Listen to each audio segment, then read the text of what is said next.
नमस्कार। आप सभी विद्यार्थियों का नव्या के ऑफिशियल यूट्यूब चैनल में हार्दिक स्वागत है। आज हम लेकर आए हैं आपके लिए स्पोकन सीरीज़ में एक नया अध्याय जिसका नाम है लेट और लेट का प्रयोग। जी हाँ, ये एक स्पोकन सीरीज़ का भाग है। हालांकि हमने इसका प्रयोग पहले भी किया है और इससे पहले हम इम्पेरेटिव सेंटेंस के दौरान इसका प्रयोग करना सीखा था, लेकिन स्टूडेंट की रिक्वायरमेंट ये थी कि सर आप इसके ऊपर एक अलग से चैप्टर लेके आइए, क्योंकि बच्चों को उस दौरान समझने में थोड़ी सी प्रॉब्लम हुई थी और कुछ बेसिक जानकारी हम उस टाइम नहीं दे पाए थे। तो इसीलिए आज हम यहाँ कंप्लीटली फुल एक्नॉलेजमेंट्स बच्चों को प्रोवाइड करेंगे लेट के बारे में कि किस तरह से हम लेट का प्रयोग करते हैं, और लेट के दौरान जब हम लेट का प्रयोग करते हैं तो टेंस के अकॉर्डिंग कैसे प्रयोग करते हैं, हम इसका प्रयोग मॉडल के अनुसार कैसे करते हैं और इम्पेरेटिव के अनुसार कैसे करते हैं। हालांकि इम्पेरेटिव के अनुसार मैं पहले भी समझा चुका हूं, लेकिन आज हम एडवांस के तौर पर पढ़ेंगे। एडवांस ग्रामर हम यूज करेंगे तो उसमें क्या होगा कि हम टेंस, मॉडल और इम्पेरेटिव इन तीनों पार्ट को हम इंक्लूड करेंगे। ठीक है, तो सबसे पहले हम समझते हैं कि लेट का मतलब क्या होता है। लेट एक ऐसा शब्द है जो बोलचाल की दुनिया में और वार्तालाप की दुनिया में सबसे ज़्यादा प्रयोग किया जाता है। हम जब इंग्लिश में कन्वर्सेशन करते हैं, हिंदी में कन्वर्सेशन करते हैं, तो उस समय हम इसका यूज बहुत ज़्यादा करते हैं।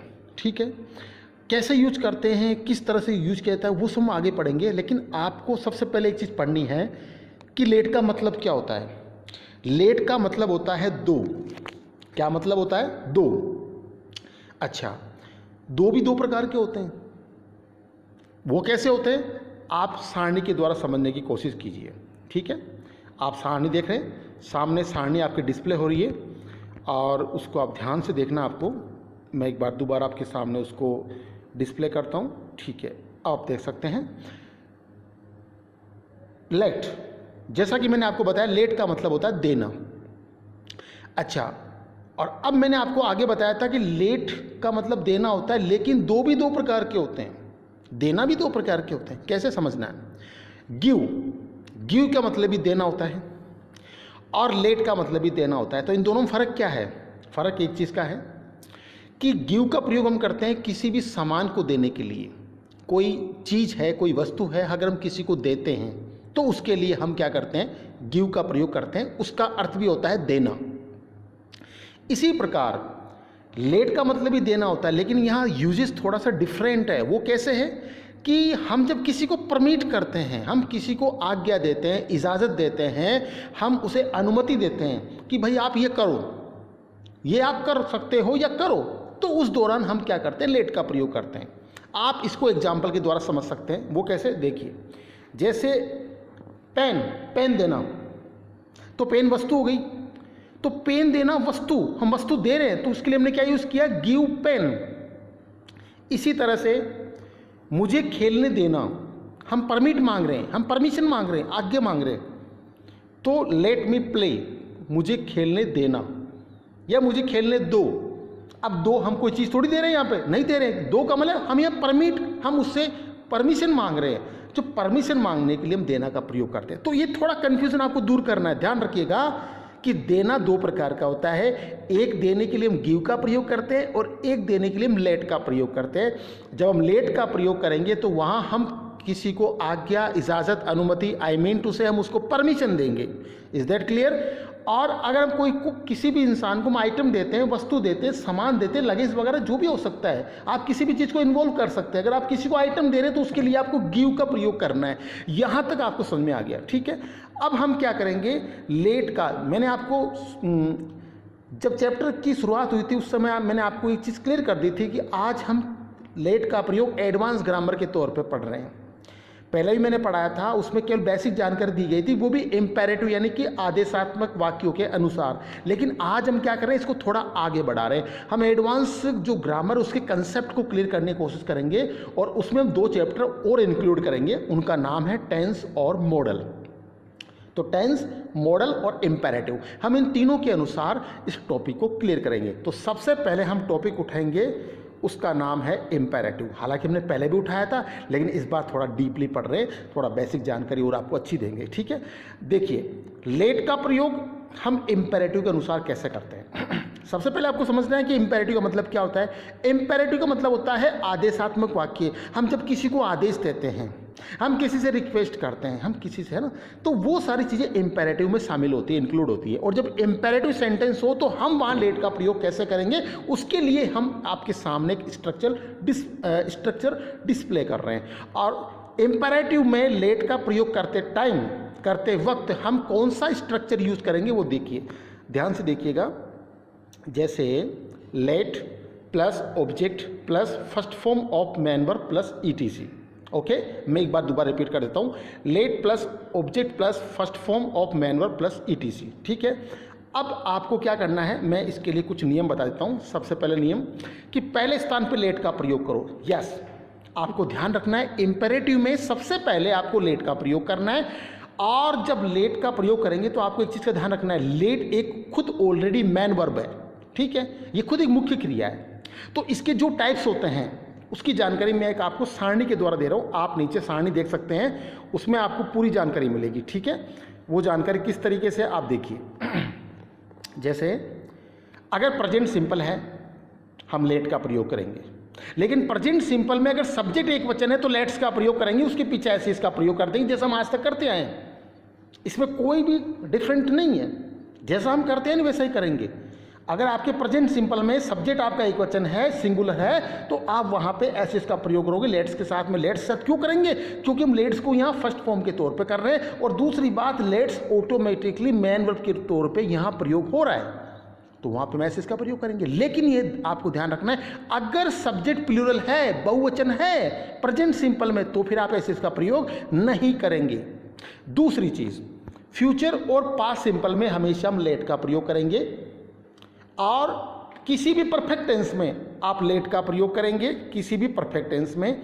और किसी भी परफेक्ट कंटिन्यूस और कंटिन्यूस टेंस में, याद रखिएगा, कंटिन्यूस और परफेक्ट कंटिन्यूस, ये 6 प्रकार के होते हैं। इन 6 के अंदर आपको क्या करना है, लेट के साथ आईएनजी ऐड करना है। तो क्या हो जाएगा, लेटिंग। लेट में आईएनजी लगा दिया तो लेटिंग हो गया। क्यों, क्योंकि कंटिन्यूस इसमें ऐड हो रहा है। ठीक है, अगर कोई मॉडल आ जाए तो मॉडल में क्या करना है, आपको उसकी फर्स्ट फॉर्म यानी लेट का लेट ही रखना है, उसमें कोई आपको छेड़खानी नहीं करनी है। इम्पेरेटिव आ गया तो भी आपको लेट का ही प्रयोग करना है, उसमें भी किसी प्रकार का आपको अल्टर नहीं करना है। ठीक है, तो ये एक आपको एक बेसिक जानकारी मैंने सारणी के द्वारा दे दी है। अब दूसरी चीज़, हम पढ़ रहे थे इम्पेरेटिव का स्ट्रक्चर। तो पहला नियम क्या था कि आपको पहले स्थान पे लेट का प्रयोग करना है, हमने कर दिया। कैसे करेंगे उसकी सारणी भी आपको सामने हमने रिवील कर दी है। अब देखते हैं दूसरा नियम, दूसरे स्थान पे थर्ड पर्सन के थर्ड पार्ट का प्रयोग करना। यस, सबसे इंपॉर्टेंट चीज, हमें दूसरे स्थान पे ऑब्जेक्ट का प्रयोग करना है, लेकिन ऑब्जेक्ट में क्या करेंगे, थर्ड पर्सन यूज करेंगे। थर्ड पर्सन कौन से होते हैं, थर्ड पर्सन कौन से होते हैं, ही और शी। और अब इसका थर्ड पार्ट क्या होगा, ही का हो जाएगा हिम और शी का हो जाएगा हर। तो आपको क्या करना, थर्ड पार्ट का प्रयोग करना है। कैसे करेंगे आप देखिए, उसके लिए मैं एक सारणी आपके सामने रिवील कर रहा हूं। वो सारणी इस प्रकार से है, देखिए, आई, वी, यू, दे, ही और शी, इन सब के अर्थ होते हैं आई का मैं, वी का हम, यू का तुम, दे का वे, ही का वह। ये आपके मैस्कुलिन के लिए यानी कि पुरुष के लिए, और शी स्त्री के लिए यानी कि फेमिनिन। ठीक है, अब इनका हिंदी अर्थ, आई का थर्ड पार्ट मी, वी का थर्ड पार्ट अस, यू का थर्ड पार्ट यू, यू का यू रहेगा, ध्यान रखिएगा, यू और फर्स्ट और सेकंड बिल्कुल सेम, फर्स्ट और थर्ड इसका बिल्कुल सेम रहेगा। अब आगे देखिए, दे का देम, ही का हिम और शी का हर। तो इस तरह से हम थर्ड पार्ट का प्रयोग करेंगे ऑब्जेक्ट के तौर पे। अब आगे चलते हैं, तीसरे स्थान पर वर्ब की फर्स्ट फॉर्म का प्रयोग करेंगे तीसरे स्थान पर। ठीक है, उसके बाद चौथे स्थान पे जो भी आपका रिमेनिंग होता है, रेस्ट होता है, जो भी बचा होता है, आप उसे यूज कर सकते हैं। अब मैं आपके सामने 5 एग्जाम्पल रिप्रेजेंट कर रहा हूँ, उसके द्वारा आप इस इम्पेरेटिव के दौरान लेट का प्रयोग करना कंप्लीटली सीख जाएंगे, वो भी इजीएस्ट मेथड से। ओके, मुझे पढ़ने दो, पहला एग्जाम्पल क्या है, मुझे पढ़ने दो। दो आया पहले, आप दो को पहले लेके आओ। दो को इंग्लिश में क्या कहते हैं, लेट। तो हम लेट को पहले लेके आ गए। उसके बाद क्या बोलता है, ऑब्जेक्ट लेके आओ, यानी कि मुझे इसमें ऑब्जेक्ट है, मुझे को इंग्लिश में कहते हैं मी, क्योंकि ये आई का थर्ड पार्ट है तो हमने यूज किया मी। उसके बाद मेन वर्ब की फर्स्ट फॉर्म रीड यानी कि पढ़ना, तो लेट मी रीड, हमें सोने दो, लेट अस स्लीप, लेट के साथ ऑब्जेक्ट के रूप में थर्ड पार्ट है अस, उसके बाद स्लीप यानी कि फर्स्ट फॉर्म। उसे घर जाने दो, let him go to home, let के बाद हमने हिम का प्रयोग किया एज ए ऑब्जेक्ट, उसके बाद हमने टू होम का प्रयोग किया एज ए वैकेट, ठीक है। उसे हंसने दो, लेट हर लाफ, उन्हें ज़्यादा सोचने दो, लेट दैम थिंक मोर, ठीक है। इस तरह से हम क्या करेंगे, पहले स्थान पे लेट, दूसरे स्थान पे ऑब्जेक्ट और तीसरे स्थान पे वर्ब की फर्स्ट फॉर्म प्रयोग करेंगे, और उसके बाद अगर सेंटेंस में कुछ दिया हो तो वो चीज़ आप यहाँ पे यूज कर सकते हैं, ठीक है। ये हमारा फर्स्ट कंसेप्ट क्लियर हो गया, यानी कि इम्पेरेटिव के अनुसार लेट का प्रयोग। हालांकि पहले भी क्लियर हम कर चुके हैं, इसको दोबारा क्लियर किया आपका डाउट क्लियर करने के लिए। अब हम प्रयोग कर रहे हैं इसका मॉडल के अनुसार, ठीक है, कि अगर मॉडल दिया हुआ हो तो आप लेट का प्रयोग किस तरीके से करेंगे, वो चीज़ आप सामने देख सकते हैं। सबसे पहले हम इसके बारे में चर्चा करेंगे कि इसका I mean to say that what is the structure of this topic, मतलब इसका स्ट्रक्चर क्या है, इसका ढांचा क्या है। जब भी मॉडल के अनुसार लेट का प्रयोग करोगे तो सबसे पहले आपको सब्जेक्ट लेकर आना है, उसके बाद मॉडल का प्रयोग करना है, जो भी मॉडल सेंटेंस में दिया हुआ हो, उसके बाद लेट का प्रयोग करोगे क्योंकि ये परमिट करेगा किसी भी एक्टिविटी को एक्सपोज करने के लिए। उसके बाद आपको फर्स्ट फॉर्म का प्रयोग करना है एज बाय रूल्स, एंड उसके बाद आपको जो सेंटेंस में रिमेनिंग होता है, बचा होता है, उसका आपको यूज करना है। आप देख सकते हैं एग्जाम्पल के द्वारा 5 इजीएस्ट एग्जाम्पल आपके सामने रिप्रेजेंट किए जा रहे हैं। सबसे first example is given here that हमें उसे जाने देना चाहिए को इंग्लिश में शुड कहते हैं, और इन 5 एग्जाम्पल हम शुड का प्रयोग करेंगे क्योंकि मैंने शुड के अनुसार जो शुड का यूजेज है उसके अकॉर्डिंग मैंने सारे मॉडल्स को इंक्लूड किया एक ही जगह, तो सब में हम शुड का प्रयोग करेंगे। अब आपको देखना है सेंटेंस को, हमें उसे जाने देना चाहिए, हमें को इंग्लिश में कहते हैं वी, हमने सब्जेक्ट के तौर पे सबसे पहले यूज कर लिया। उसके बाद मॉडल आएगा, मॉडल क्या आया, शुड। उसके बाद हम कह रहे हैं लेट का प्रयोग करेंगे जो कि इसका रूल्स है, हमें रूल्स को फॉलो करना है, हमें अलग से कुछ भी नहीं करना। तीसरे स्थान पे हमने लेट का प्रयोग कर दिया। चौथे स्थान पे ऑब्जेक्ट लेके आना है, ऑब्जेक्ट इसमें क्या है, उसे को हम कहते हैं हिम, क्योंकि अगर मान लो वो बॉयज़ है या कोई भी अगर जैसे आपके मैस्कुलिन जेंडर है तो आप वो चीज़ यहाँ पे यूज़ कर सकते हैं। उसके बाद आपके आएगा फर्स्ट फॉर्म यानी कि गो। इसी तरह से आपके आगे के 4 एग्जाम्पल भी दिए हुए हैं। उसे हमें पढ़ने देना चाहिए, we should let us read, तुम्हें हमें खिलाने देना चाहिए, you should let us feed का मतलब खिलाना। उसे दूध पीने देना चाहिए, she should let milk drink, उन्हें तुम्हें हंसने देना चाहिए, they should let you laugh. आप दोबारा देख सकते हैं हमने इनमें सबसे पहले सब्जेक्ट के तौर पे वी, ही, यू, सी, दे का प्रयोग किया। हेल्पिंग वर्ब यानी कि सहायक क्रिया के तौर पे हमने शुड का प्रयोग किया सभी में। उसके बाद हमने तीसरे स्थान पे सभी में लेट का प्रयोग किया। चौथे स्थान पे हमने इनके ऑब्जेक्ट का प्रयोग किया। ऑब्जेक्ट में देखिए हमने थर्ड पार्ट का ही प्रयोग किया है, कैसे, him, us, milk and you. उसके बाद लास्ट में at the last we used here first form of the main verb in these sentence. I think you understand better. आपका सेकेंड टॉपिक भी क्लियर हो चुका है। अब हम पढ़ते हैं लेट का प्रयोग टेंस के अनुसार, ठीक है। ये एडवांस ग्रामर का एक पार्ट है और मैंने शुरू में ही आपको रिवील किया था कि हम इसके बारे में थोड़ा डीपली चर्चा करेंगे और वो चीज़ कर भी रहे हैं। तो देखिए सबसे पहले आपको एक चीज़ का ध्यान रखना है, हमें स्ट्रक्चर को पढ़ना है। जब भी टेंस का सेंटेंस होगा तो स्ट्रक्चर क्या होगा, स्ट्रक्चर कहता है कि सबसे पहले सब्जेक्ट का प्रयोग करो, उसके बाद आपको हेल्पिंग वर्ब, उसके बाद आपके लेट का प्रयोग, उसके बाद में ऑब्जेक्ट और उसके बाद में फर्स्ट फॉर्म का प्रयोग, और फिर जो कुछ भी बच जाता है आप उसको ईटीसी में इंक्लूड कर सकते हो, ठीक है। सबसे पहले सब्जेक्ट आएगा, दूसरे स्थान पर टेंस के अनुसार हेल्पिंग वर्ब का प्रयोग करेंगे, तीसरे स्थान पर लेट का प्रयोग करेंगे, चौथे स्थान पर ऑब्जेक्ट का प्रयोग करेंगे, पांचवें स्थान पे जो भी आपके बचता है आप उसका प्रयोग कर सकते हैं, ठीक है। अब देखिए आप कुछ एग्जाम्पल हम टेंस के अकॉर्डिंग, हालांकि मैं आपको एक चीज़ रिवील करना चाहता हूं, मैंने केवल यहाँ पे 6 ही टेंसों का प्रयोग किया है, present simple, past simple, future simple, present continuous, past continuous और फ्यूचर कंटिन्यूस, हमने 6 ही टेंसों का प्रयोग किया है। हम इसे ज़्यादा लंबा नहीं खींचना चाहते थे, लेकिन मैं आपको फिर समझा दूं, अगर आप टेंस के अकॉर्डिंग इसको पढ़ना चाह रहे हैं तो आपका टेंस का क्लियर होना बहुत ज़रूरी है।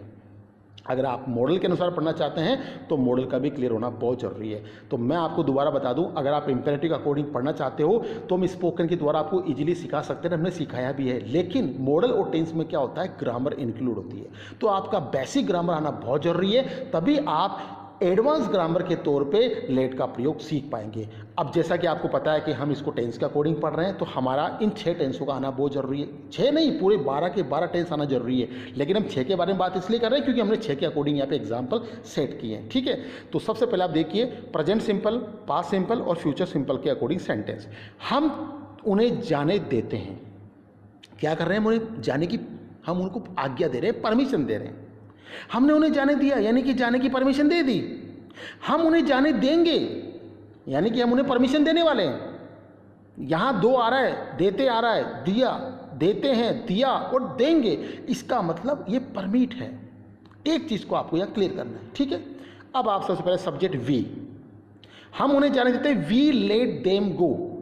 वी के बाद लेट, और लेट के बाद हमने देम का प्रयोग किया, उसके बाद हमने गो का प्रयोग किया। अब ये क्यों किया, क्योंकि ग्रामर कहती है, साथ में टेंस का रूल कहता है। क्योंकि ये प्रेजेंट सिंपल का पॉजिटिव सेंटेंस है और पॉजिटिव सेंटेंस में हम हेल्पिंग वर्ब का प्रयोग नहीं करते। आई मीन टू से हम डू और डज का प्रयोग नहीं करेंगे, इसलिए हमने डायरेक्टली यहाँ पे लेट का प्रयोग किया एज ए मैन वर्ब के तौर पे। तो वी लेट, उसके बाद में ऑब्जेक्ट देम आया, दे का पार्ट थर्ड, उसके बाद हमने गो का प्रयोग कर दिया। अब इसी को हम पास्ट सिंपल में कन्वर्ट करते हैं, तो वी लेट देम गो, और इसे फ्यूचर में कन्वर्ट करते हैं तो we shall let them go. We के साथ सेल आता है। अगर आपका सब्जेक्ट आई और वी है तो हम शेल का प्रयोग करेंगे। तो that's all very easy formulas. अब उसके आगे देखिए नेगेटिव सेंटेंस, मैं आपको नेगेटिव सीरीज समझा रहा हूं। हम उन्हें जाने नहीं देते हैं, तो वी डोंट, अब हम डोंट का प्रयोग करेंगे।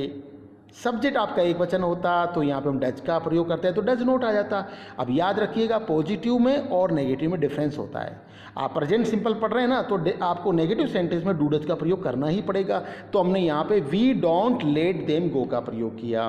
और इसी तरह से नेगेटिव आपके पास सिंपल में we did not let them go का प्रयोग किया, और आपके फ्यूचर सिंपल में नेगेटिव में we shall not them go का प्रयोग किया। दोबारा समझिएगा, हम जब नेगेटिव सेंटेंस बना रहे हैं तो हेल्पिंग वर्ब के साथ में आपको नोट लगाना, जो कि हमने लगाया। उसके बाद हमने लेट का प्रयोग किया, उसके बाद ऑब्जेक्ट का प्रयोग, उसके बाद फिर मेन वर्ब का प्रयोग किया। इस तरह से आप इसको इजीली सॉल्व कर सकते हैं। लास्ट में देखिए कंटिन्यूस के अंदर हम उन्हें जाने दे रहे हैं, ये आपका कंटिन्यूस है, तो वी आर लेटिंग दैम गो।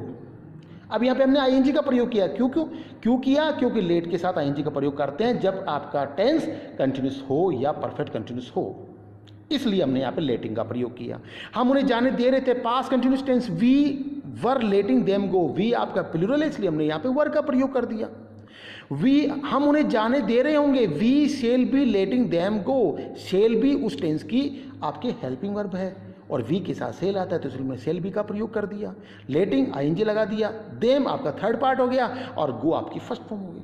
इसी तरह से अगर इसको नेगेटिव में इंक्लूड करना है तो कैसे करेंगे? हम उन्हें जाने नहीं दे रहे हैं, we are not letting them go.